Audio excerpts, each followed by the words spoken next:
don't have to be a politician to change the world. No, you don't have to be religious to change the world. And you don't have to be a scientist to change the world. No, you just have to believe that you can change the world.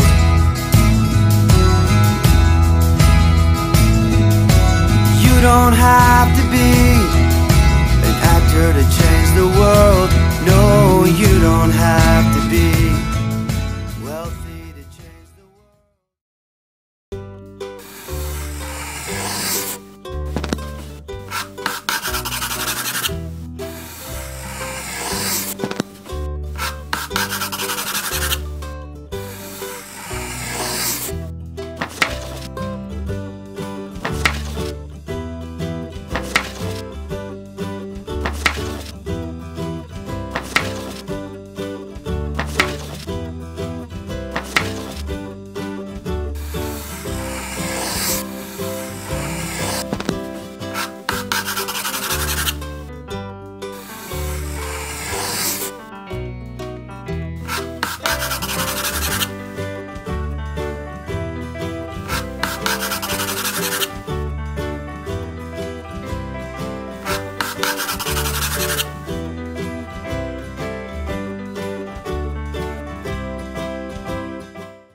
Hello everybody, welcome to a special episode of Filmmakers Studio. I'm one of your hosts, Steve Hahn. Hi, I'm Bren Arbeiter, welcome. We're excited to have as our guest today, Greg Bro. Greg is the creator of Superpowers! Hey stupid cat, you look at me, I'm stupid! Superpowers, Rise of the Chipmunk King. And I want to say many congratulations for your film being a part of the Twin Cities Film Fest. I could tell he was different. Thank you, yeah, I'm pretty excited about it. When he was approached Yeah, as a by volunteer, we're really pleased to have you a part of it. Let's start, Greg. First of all, let's start, tell us about you. You know, give us some of your background, where you're from, how did you get into doing animation, that kind of stuff. I'm a Minnesota guy. I was born in southern Minnesota in a town called Stewartville, which is by Rochester, Minnesota.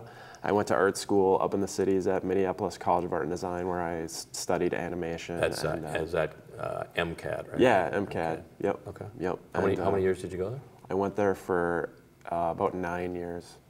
Well, it felt like 9, but it was more. It was actually. I thought you were going to 4. say 9 months. Well, the amount that I'm paying for it seems like I went there 9 years.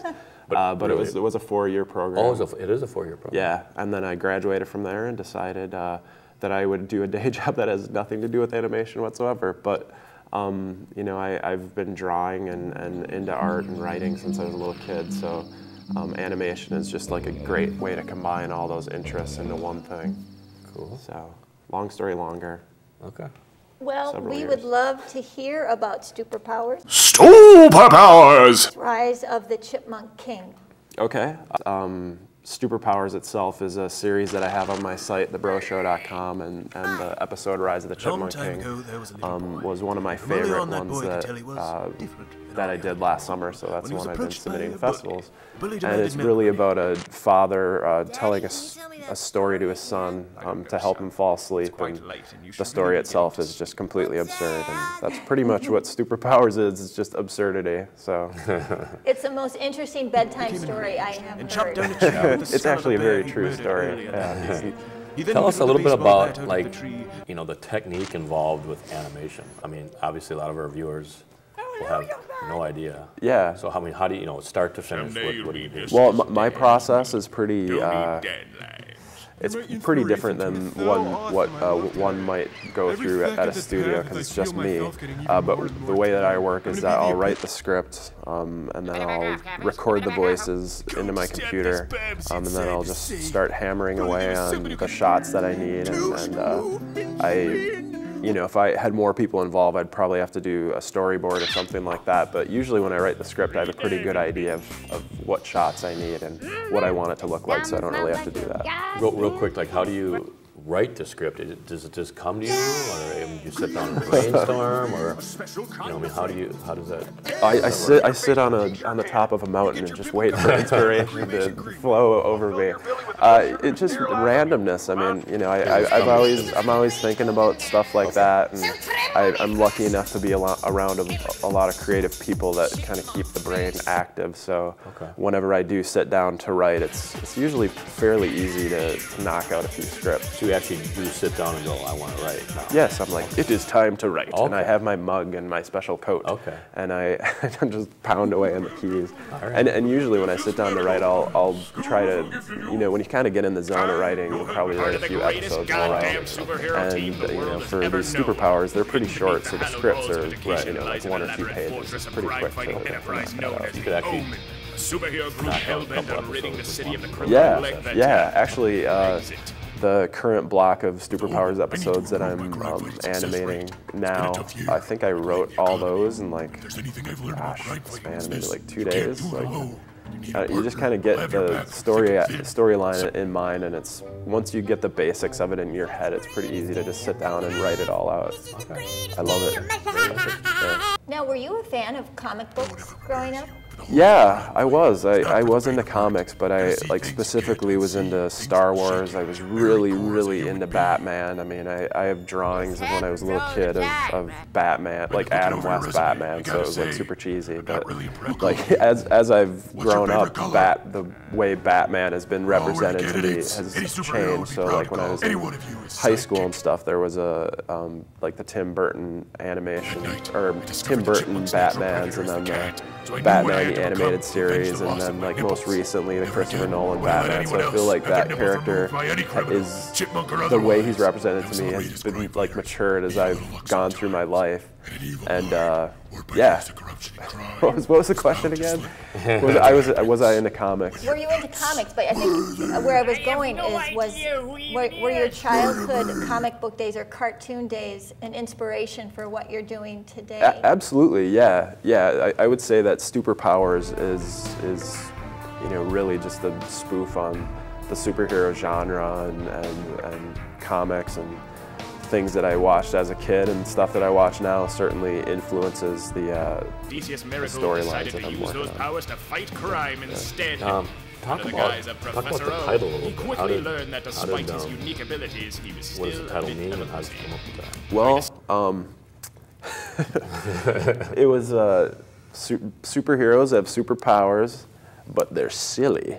So instead of calling it Superpowers, I put a T in there and called them Superpowers. Superpowers! Because it sounds like stupid. Oh, so it's kind of a takeoff on stupid. Well, when I created the series, it really was just going to be a weekly thing that I did over the summer to just keep myself animating. And so I had a storyline template of each week I would have a one-off joke. I'd have a weird superpower that I would make that minute-long cartoon about, and then it would be done. And each week would be a new silly superpower, and then I would do 10 and then take a little break. But by the time I got to episode 5, I started seeing potential storylines in my head, and I kind of started to understand that world where all these stories were happening in a little bit more. So I became more interested in doing more story-based instead of one-off joke type animations. Yeah, you were telling us that you could watch this as a single episode. Yeah. But if you watch the series, you'll see how they connect. Yeah, absolutely. And that's intentional. It's I wanted people to be able to watch one at a time. But if you actually did take time to sit down and watch them all in a row, you'll see there's an actual through story that, every episode itself is just a little chapter in that complete story.